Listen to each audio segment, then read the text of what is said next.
جی ہاں آپ کو ہم بتاتے چلیں کہ مولانا صفات علی محمد زبیر آج تمہیدی گفتگو میں آپ کے لیے لے کر آئے ہیں ذہانت ایک اخلاقی خوبی ہے۔ ذہانت کیا ہے؟ ذہانت کی اہمیت کیا ہے؟ انبیاء اور صحابہ کرام کی ذہانت کی قسمیں کیا ہوتی ہیں؟ ذہین افراد کی عادتیں کیا ہوتی ہیں؟ خود میں ذہانت کیسے پیدا کریں؟ اپنے بچوں کو ذہین کیسے بنائیں؟ جی جیسے ہاں نکات پر مولانا صفات علی محمد زبیر پرسر گفتگو۔ جی مولانا صاحب کیا کہیں گے؟ جی عبداللہ بھائی، ذہانت یا انٹیلیجنس دراصل غفلت، غباوت اور کند ذہنی کا اپوزٹ ہے۔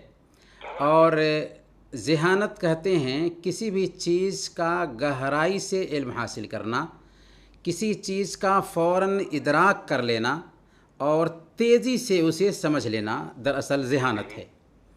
ذہانت اخلاقی خوبیوں میں سے بہت بڑی خوبی ہے۔ یہ سلامتی کی کنجی اور پیچیدگی سے نکلنے کا سامان ہے۔ ذہین اپنی ذہانت سے خود فائدہ اٹھاتا ہے اور دوسروں کو بھی فائدہ پہنچاتا ہے۔ ذہانت کامیاب شخصیت کی پہچان ہے۔ کبھی کبھی آدمی طاقتور اور امانت دار ہوتا ہے لیکن اس میں ذہانت نہیں ہوتی، جس کی وجہ سے وہ اپنا کام مطلوبہ طریقے سے انجام نہیں دے سکتا۔ اسی لیے امام راضی رحمۃ اللہ علیہ کہتے ہیں کہ قوت اور امانت حصول مقصود کے لیے کافی نہیں جب تک کہ اس کے ساتھ ذہانت اور عقل مندی نہ ملے۔ ماشاءاللہ، سبحان اللہ۔ انسانوں میں انبیاء کرام کی شخصیت بڑی ذہانت کی مالک رہی ہے۔ خاص طور پر حضرت سلیمان علیہ السلام بہت ذہین تھے۔ قرآن کریم میں حضرت سلیمان علیہ السلام کی ذہانت کا ایک قصہ بیان کیا گیا ہے۔ دو لوگ تھے، ایک کے پاس انگور کا باغ تھا اور دوسرے کے پاس بکریاں تھیں۔ باغ پھلدار تھا۔ ایک رات بکری والے کی بکریاں باغ میں گھسیں، باغ کو روند ڈالیں اور بہت زیادہ نقصان پہنچا گئیں۔ باغ والا یہ مقدمہ لے کر حضرت داؤد علیہ السلام کے پاس آیا تو حضرت داؤد علیہ السلام نے فیصلہ یہ کیا کہ نقصان بہت زیادہ ہے، اس لیے بکری والا اپنی بکریاں تاوان میں، جرمانہ میں کھیتی والے کے حوالے کر دے۔ جب حضرت سلیمان علیہ السلام کو اس فیصلہ کا علم ہوا تو آپ نے اپنے والد حضرت داؤد علیہ السلام کے پاس آ کر کے ان سے کہا کہ اس مقدمہ کا فیصلہ ایسے بھی ہو سکتا تھا کہ ساری بکریاں کھیتی والے کے حوالے کر دی جائیں تاکہ وہ اس کے دودھ اور اون سے فائدہ اٹھاتا رہے، اور بکریوں والوں سے کہا جائے کہ وہ کھیتی کو ٹھیک ٹھاک کرے، اس کی دیکھ ریکھ کرے یہاں تک کہ کھیتی پہلی حالت پر لوٹ آئے۔ جب کھیتی بالکل درست ہو جائے تو بکریوں والا کھیت مالک کے حوالے کر کے اپنی بکریاں واپس لے لے۔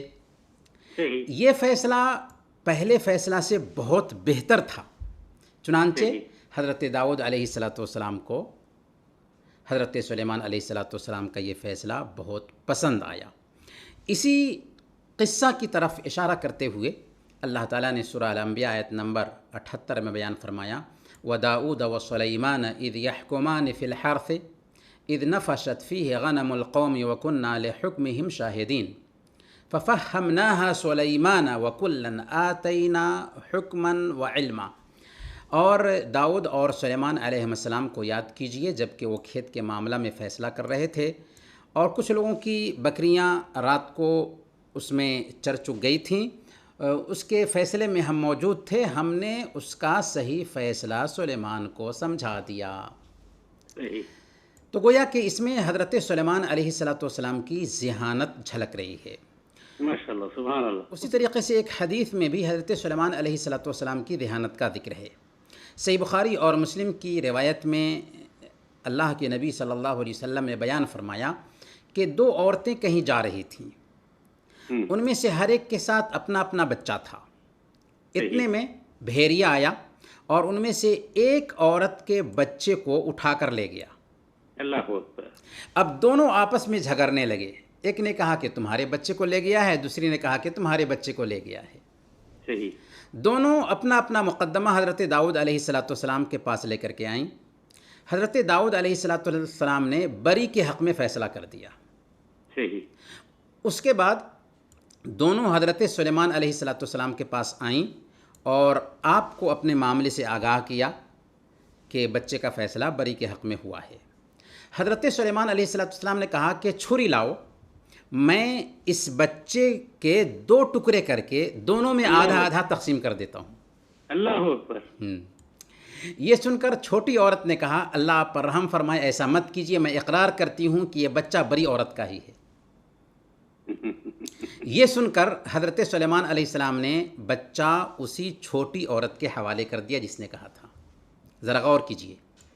حضرت سلیمان علیہ السلام نے کہا کہ چھری لاؤ تاکہ تم دونوں کے درمیان آدھا آدھا کر کے بچے کو تقسیم کر دو.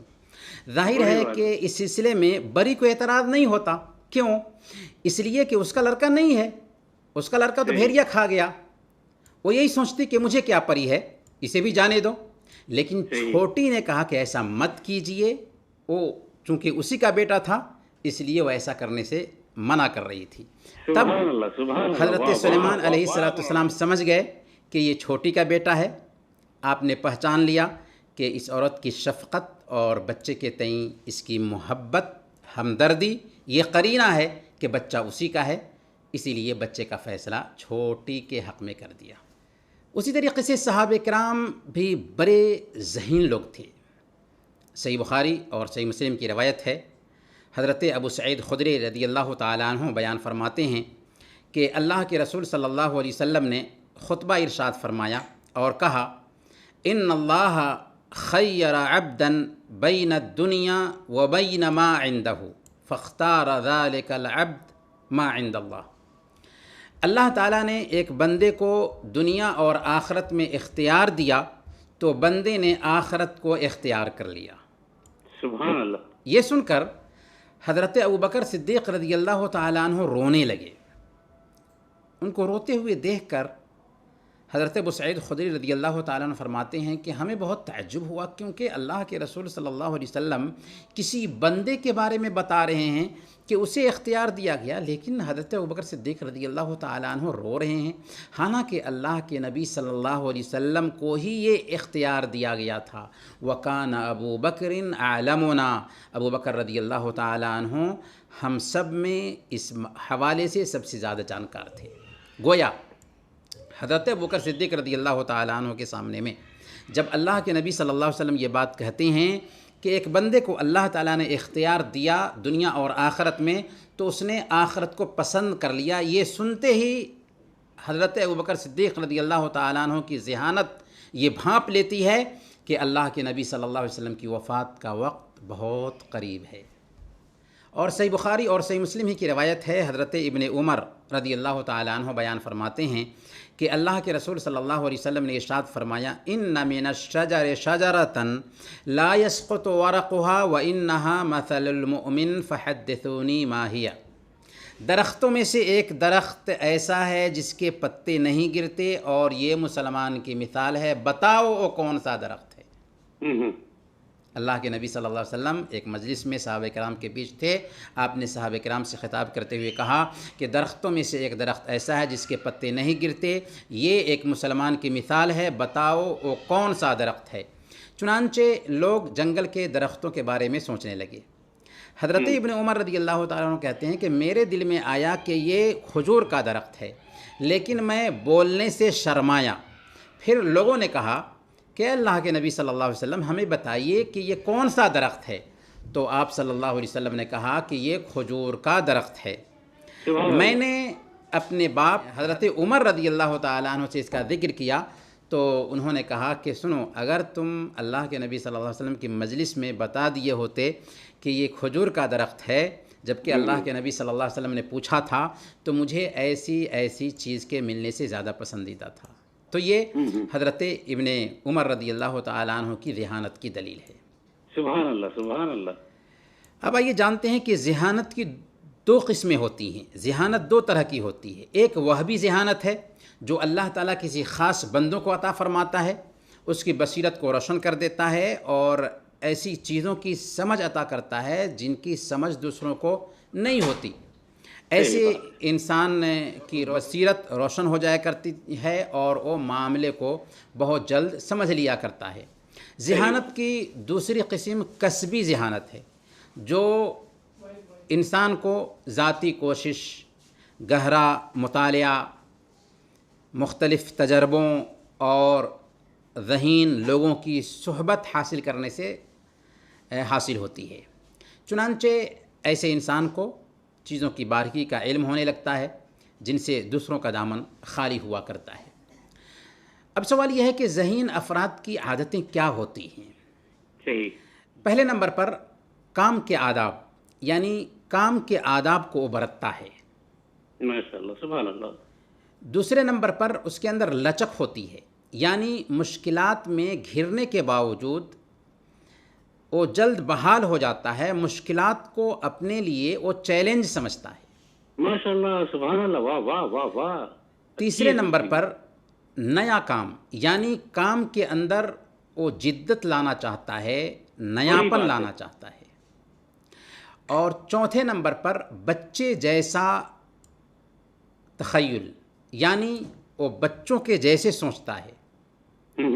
اسی طریقے سے نہ ختم ہونے والا تجسس، یعنی اس میں تلاش اور کھوج کا جذبہ برابر رہتا ہے.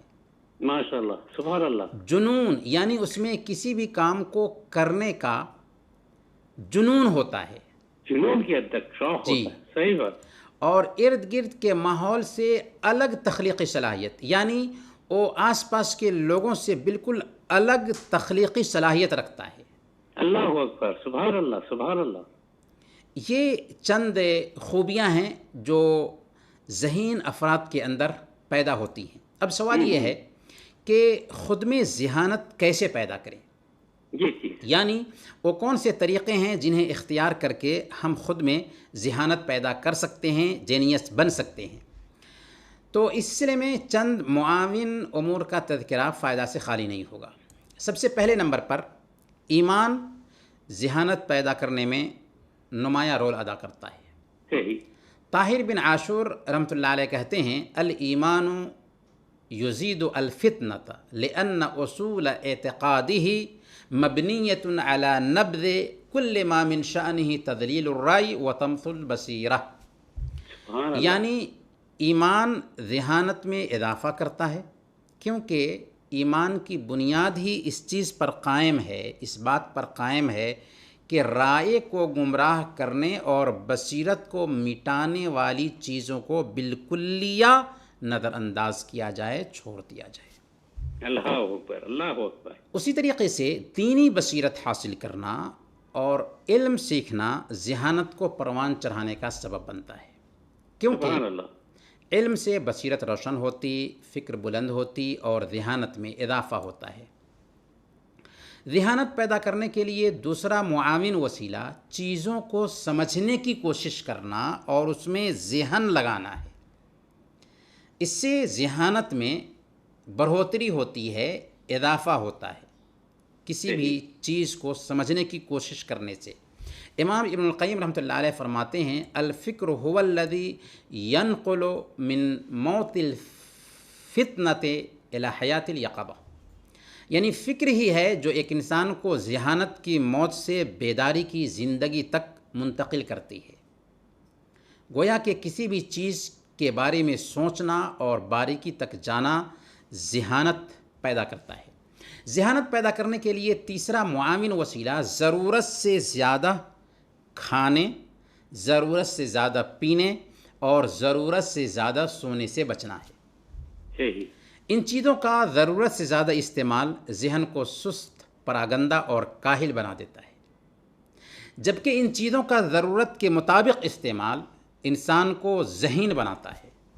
سبحان اللہ. اور مشکل سے مشکل چیزوں کو سمجھنے کی قابلیت پیدا کرتا ہے. اسی لیے امام شافعی رحمۃ اللہ علیہ نے کہا کہ میں 16 سال سے سیراب ہو کر نہیں کھایا، کیونکہ سیرابی بدن کو بوجھل کرتی ہے، دل کو سخت بناتی ہے، ذہانت دور کرتی ہے، نیند لاتی ہے اور عبادت کی ادائیگی سے کمزور کرتی ہے. امام شمس الدین السفارینی کہتے ہیں کہ والبطنۃ تذہب الفتنہ، یعنی موٹاپا ذہانت کو دور کر دیتا ہے. بے شک. اور امام ابو حامد رحمۃ اللہ علیہ جو امام غزالی ہیں وہ کہتے ہیں کہ الشبع یثقل البدن ویقسی القلب ویزیل الفتنہ ویجلب النوم ویضعف صاحبہ عن العبادہ، یعنی پیٹ بھر کر کھانا بدن کو بھاری بناتا ہے، دل کو سخت کرتا ہے، ذہانت دور کرتا ہے، نیند لاتا ہے اور عبادت سے کمزور کرتا ہے. اس لیے ضروری ہے کہ ضرورت سے زیادہ کھانے، ضرورت سے زیادہ پینے اور ضرورت سے زیادہ سونے سے ہم پرہیز کریں. ذہانت پیدا کرنے کے لیے چوتھا اور آخری معاون اصول ہے نفس کا محاسبہ، کہ انسان اپنے آپ کا جائزہ لیتا رہے کہ وہ کہاں ہے، کیا کر رہا ہے، اس کی زندگی میں کیا کیا کوتاہیاں پائی جاتی ہیں. سبحان اللہ. اسی لیے حارث بن اسد کہتے ہیں کہ محاسبہ نفس بصیرت میں زیادتی، ذہانت میں تیزی اور اثبات حجت میں سرعت اور جانکاری میں وسعت پیدا کرتا ہے. گویا کہ اگر ہم اپنے نفس کا محاسبہ کریں گے تو ہمیں اپنی کمیوں کا احساس ہوگا، اور جب ہمیں اپنی کمیوں کا احساس ہوگا تو ہمارے اندر ضرور ذہانت پیدا ہوگی. بے شک بے شک.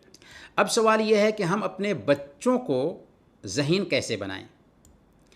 اس حوالے سے مصر کے ایک ممتاز ماہر نفسیات ڈاکٹر مجد الاجرودی نے چند مفید مشورے بیان کیے ہیں جو تمام والدین اور خاص طور پر ماؤں کے لیے اپنے بچوں کے ذہنی نشو و نما کے حوالے سے بہت مفید ہیں. وہ مشورے کیا ہیں؟ آئیے ہم ان کو جانتے ہیں. سب سے پہلے نمبر پر اپنے بچے میں خود اعتمادی پیدا کریں، سیلف کنفیڈینس پیدا کریں. چونکہ بچہ اپنے ماں باپ کی آنکھوں میں خود کو دیکھتا ہے. اگر بچے کی زیادہ سے زیادہ تعریف کی جائے گی تو اس کی خود اعتمادی بڑھے گی اور یوں اس کی ذہنی صلاحیتوں کو بہتر طریقے سے پروان چڑھایا جا سکے گا. بچوں میں خود اعتمادی پیدا کرنے کی کوشش صرف ماں باپ تک محدود نہیں رہنی چاہیے، بلکہ بچوں کو محدود ذہن کا پابند بنانا ہی نہیں چاہیے، بلکہ ماؤں کے لیے ضروری ہے کہ وہ اپنے بچوں میں خود اعتمادی پیدا کرنے کے لیے اساتذہ اور دوستوں کو بھی اس بات پر قائل کریں کہ وہ بچے میں خود اعتمادی کے رجحان کو فروغ دینے کی کوشش کریں. صحیح. دوسرے نمبر پر بچوں کو ڈرانے دھمکانے اور اسے بچوں کی نظر میں گرانے سے پرہیز کریں. چاہے وہ بار بار غلطی کیوں نہ کرے، بار بار کی ڈانٹ ڈپٹ سے بچہ ٹوٹ جاتا ہے. صحیح. بچے کی ان خوبیوں کو تلاش کریں جو اسے دوسروں سے ممتاز کرتی ہوں. اس کی آواز، اس کی بات کی قدرت کو بہتر بنانے پر توجہ دیں. اسے گھر میں ایسا ماحول فراہم کریں کہ وہ اسکول میں بھی اپنے اوپر اعتماد رکھنے والا بن سکے. بچے کی ذہانت سے زیادہ اس پر کام کا بوجھ بھی نہ ڈالیں. ایسا نہ ہو کہ کام کے بوجھ تلے دب کر کے بچہ ناکام ہو جائے اور مایوسی کا شکار ہو جائے. صحیح بات. صحیح. بچے کی محدود صلاحیتوں کو بہتر بنانے میں ہر وقت اس کی مدد جاری رکھیں اور دوسروں کے سامنے اپنے بچے کو نفسیاتی طور پر گرانے کی کوشش ہرگز نہ کریں، بلکہ دوسروں کے سامنے بھی اپنے بچے کی تعریف زیادہ سے زیادہ کریں. ذہانت سے متعلق یہ کچھ اہم باتیں تھیں. اخیر میں ہم اللہ تعالیٰ سے دعا کریں گے کہ اللہ تعالیٰ ہمارے بچوں کو ذہین بنائے. آمین یا رب العالمین. آمین اللہم آمین. اچھا مولانا صاحب ایک چھوٹا سا وقفہ لے کے بہت سارے سوالات کا سلسلہ اس کے بعد شروع کریں گے انشاءاللہ تعالیٰ. تو مولانا صفات علی محمد زبیر ذہانت کے موضوع پہ بہت ہی مفصل انداز میں اور بہت ہی مفید باتیں. مولانا صاحب آپ کا بہت بہت شکریہ. اور ایسی باتیں کہ اگر ہم یہ ساری چیزیں ہم اپنے اندر تلاش کرنے کی کوشش کریں، یقیناً ہمیں کہیں نہ کہیں چھپی ہوئی کچھ نہ کچھ خامیاں اور خوبیاں سب کچھ ملیں گی اور اس پہ ہم عمل بھی کر سکتے ہیں. مگر ایک چھوٹا سا وقفہ لیں گے، وقفے کے بعد دوبارہ سے واپس آئیں گے. ایک دفعہ پھر آپ کا استقبال ہے. مولانا صفات علی محمد زبیر ہمارے ساتھ موجود ہیں. اچھا مولانا صاحب ایک سوال تھا، بہت ہی آسان سے کچھ سوالات کا سلسلہ شروع کریں گے کہ ایک سوال ہے آسان تھا کہ نماز جنازہ میں ایک طرف سلام پھیرنا چاہیے یا دونوں طرف؟ کیا غائبانہ نماز جنازہ بھی پڑھی جا سکتی ہے؟ جی ہاں، نماز جنازہ میں ایک طرف سلام پھیرنا بھی اللہ کے نبی صلی اللہ علیہ وسلم سے ثابت ہے، اور دونوں طرف سلام پھیرنا بھی ثابت ہے۔ عرب میں دیکھیں گے عام طور پر ایک سلام پھیرا جاتا ہے، اور پاک و ہند میں دونوں طرف سلام پھیرنے کا رجحان ہے، اور دونوں حدیثیں ثابت ہیں، اس لیے دونوں میں سے جس پر عمل کرنا چاہے ایک بندہ کر سکتا ہے، دونوں کی گنجائش ہے، اس معاملے میں وسعت ہے۔ رہی بات جی ہاں، رہی بات غائبانہ نماز جنازہ پڑھنے کی، تو اس حوالے سے دلیل صحیح بخاری کی وہ حدیث ہے جس میں آتا ہے کہ اللہ کے نبی صلی اللہ علیہ وسلم نے نجاشی کی موت کی خبر دی اور آپ نے اس کے جنازے کی نماز پڑھی، تو اس سے پتہ یہ چلتا ہے کہ اللہ کے نبی صلی اللہ علیہ وسلم نے نجاشی کے جنازے کی نماز پڑھی تھی۔ لیکن اس کے بعد کیا اللہ کے نبی صلی اللہ علیہ وسلم نے کسی اور کے بھی جنازے کی غائبانہ نماز پڑھی، یا صحابہ کرام نے کسی کے غائبانہ نماز جنازہ کا اہتمام کیا؟ اس کا ثبوت نہیں ملتا ہے۔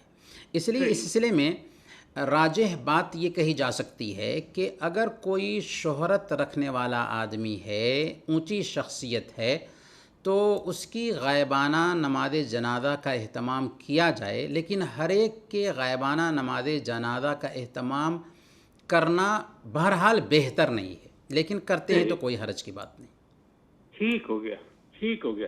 اچھا مولانا صاحب ایک سوال اور ہے کہ اسلام میں جہیز کی کیا اہمیت ہے، اس کے بارے میں کچھ جی، اسلام میں شادی بہت آسان ہے۔ شادی میں شوہر پر دو طرح کی ذمہ داری عائد ہوتی ہے، مہر کی ادائیگی اور دوسرے نمبر پر ولیمہ کرنا۔ لڑکی والوں پر کوئی بوجھ آتا ہی نہیں ہے۔ عرب میں بھی آج تک الحمدللہ اسی انداز میں شادی ہوتی ہے، لیکن بر صغیر ہند و پاک کے لوگ ہندو تہذیب سے متاثر ہونے کی وجہ سے جہیز کی لعنت کے شکار ہیں۔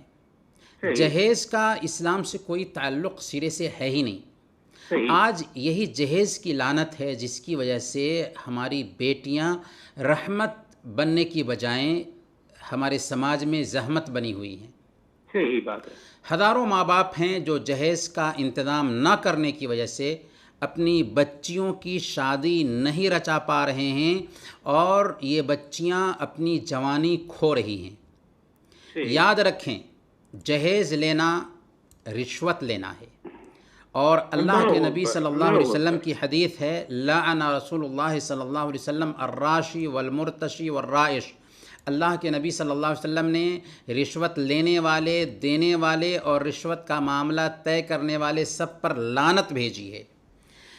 جہیز لینا دوسرے نمبر پر حرام ہے، ناجائز ہے، اور اللہ کے نبی صلی اللہ علیہ وسلم نے فرمایا کل لحم نبت من سحت فالنار اولا بہ، کہ ہر وہ گوشت جو حرام مال سے پلے اس کے لیے جہنم کی آگ بہتر ہے۔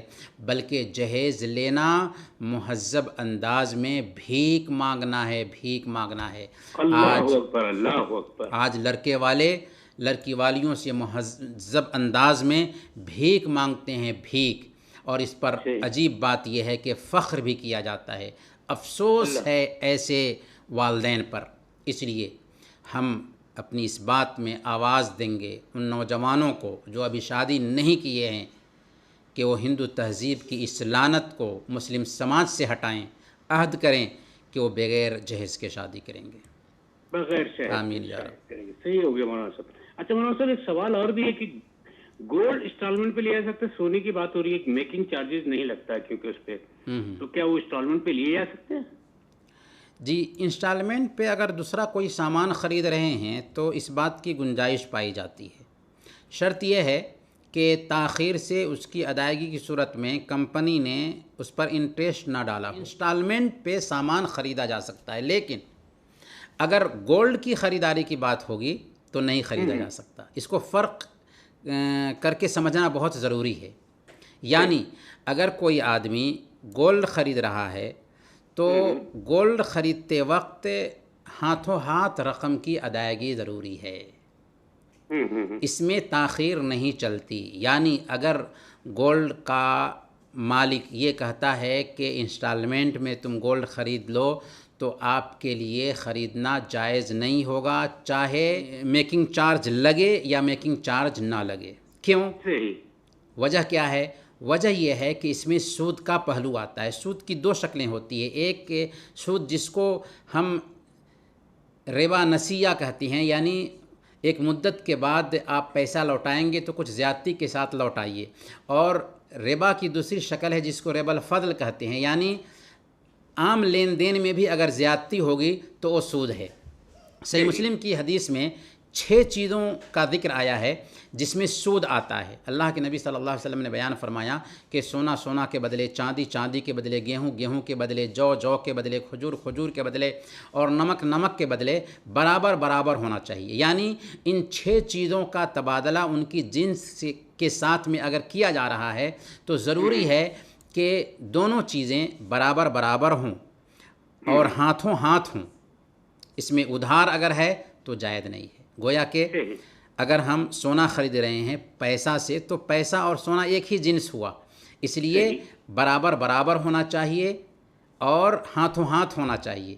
اگر تاخیر ہو رہی ہے ادائیگی میں تو جائز نہیں. مثال کے طور پر عبداللہ بھائی، اگر کوئی آدمی 1 kg کھجور دے کر کے جو اچھی کھجور نہیں ہے آدھا kg کھجور لیتا ہے تو ظاہر میں تو لگتا ہے کہ ایسا جائز ہونا چاہیے، لیکن جائز نہیں ہے. اللہ کے نبی صلی اللہ علیہ وسلم کے پاس اللہ کے نبی صلی اللہ علیہ وسلم کے پاس ایک صحابی ایسے ہی کچھ کھجور دے کر کے اچھی کھجور خرید کر کے لائے تو آپ نے پوچھا کہ تم کہاں سے لائے ہو؟ تو انہوں نے کہا کہ یا رسول اللہ میرے پاس میں 2 kg کھجور تھی، 2 kg کھجور سے 1 kg کھجور خرید کے لایا آپ کے لیے. تو آپ نے فرمایا او عین الربا، یہ تو سراسر سود ہے. تو یہ بھی سود ہے، تو اس سے بھی بچنا ہے ہمیں. ماشاءاللہ ماشاءاللہ، بہت بہترین نقطہ نکال کے لائے مولانا صاحب، بہت زبردست، بہت اچھا. اچھا مولانا صاحب، ہمارا وقت تو بہت کم رہ گیا، مگر آخری سوال ایک ہے کہ نماز چاشت کا وقت کیا ہوتا ہے؟ نماز چاشت جس کے بارے میں اللہ کے نبی صلی اللہ علیہ وسلم نے بیان فرمایا کہ بندے کے 360 جور کا یہ کفارہ بنتی ہے. سورج نکلنے کے تقریباً 15-20 منٹ کے بعد سے پڑھی جائے گی اور سورج ڈھلنے تک اس کا وقت رہتا ہے. اس بیچ میں یہ نماز ادا کی جا سکتی ہے. اور اللہ کے نبی صلی اللہ علیہ وسلم نے اس کے بارے میں بیان فرمایا کہ وَيُجْزِئُ مِنْ ذَلِكَ رَكْعَتَانِ يَرْكَعُهُمَا مِنَ الضُّحَى، کہ ہمارے جسم پر 360 جو جوڑ ہیں ان جوڑوں پر کفارہ آتا ہے، اور اگر کوئی آدمی چاشت کی یہ 2 رکعت پڑھ لیتا ہے تو ان جوڑوں کا کفارہ ان 2 رکعت کی وجہ سے ادا ہو جاتا ہے. اللہ اکبر، اللہ اکبر. اس لیے اس نماز کا اہتمام کرنے کی کوشش کرنی چاہیے. یعنی سورج نکلنے کے 15-20 منٹ کے بعد سے سورج ڈھلنے سے پہلے پہلے یہ نماز ادا کر لینی چاہیے. صحیح. سورج ڈھلنے سے کیا مراد ہے؟ کون سا ٹائم ہوگا وہ؟ یعنی سورج ڈھلنے زوال دوپہر میں، دوپہر میں جو زوال کا وقت ہوتا ہے اس سے پہلے پہلے یہ چاشت کا وقت ہوتا ہے. اس بیچ میں چاشت کی نماز پڑھی جا سکتی ہے. بالکل صحیح ہو گیا مولانا صاحب.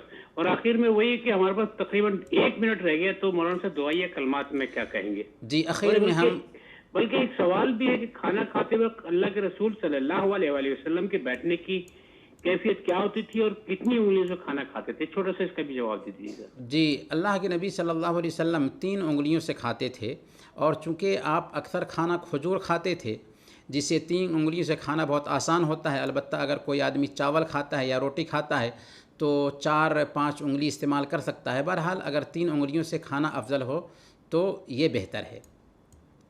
اور رہی بات یہ کہ اللہ کے نبی صلی اللہ علیہ وسلم کے کھانے کی کیا شکل ہوتی تھی، بیٹھ کر کے اللہ کے نبی صلی اللہ علیہ وسلم کیسے کھاتے تھے، تو پہلی شکل یہ ہے کہ تشہد کی حالت کی طرف بیٹھنا، جیسے تشہد کی حالت میں بیٹھتے ہیں اس شکل میں بیٹھ کر کھائیں.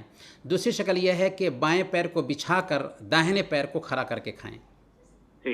اور تیسری شکل یہ ہے کہ دونوں پیر کھڑے رکھ کر اکروں بیٹھ جائیں پھر کھائیں. اس شکل میں ہوتا یہ ہے کہ کھانا کھانے کے لیے بیٹھنے میں تواضع پایا جاتا ہے. بہرکیف ہم اخیر میں اللہ رب العالمین سے دعا کرتے ہیں کہ الہ العالمین تو ہم سب کے مسائل حل فرما دے، ہمارے آل و اولاد کی حفاظت فرما، جو بھائی یا بہن پریشان حال ہیں ان کی پریشانی کو دور فرما دے، کورونا کی آفت کو انسانیت سے دور فرما دے، جو بھائی یا بہن بیمار ہیں، چاہے ان کی بیماری مایوس کن کیوں نہ ہو، الہ العالمین انہیں شفاء عاجلہ کاملہ نصیب فرما. ہم سب کو زندہ رکھنا تو ایمان پر زندہ رکھنا، اور وفات دینا تو ایمان پر وفات دینا. وصلی اللہ علی نبینا محمد وعلی آلہ وصحبہ اجمعین. اللہم آمین. بہت بہت شکریہ مولانا صاحب. مولانا صفات علی محمد زبیر سامعین کرام ہمارے ساتھ موجود تھے. اگلے جمعے کو ہم پھر حاضر ہوں گے. اس وقت تک کے لیے اجازت دیجیے. اللہ حافظ.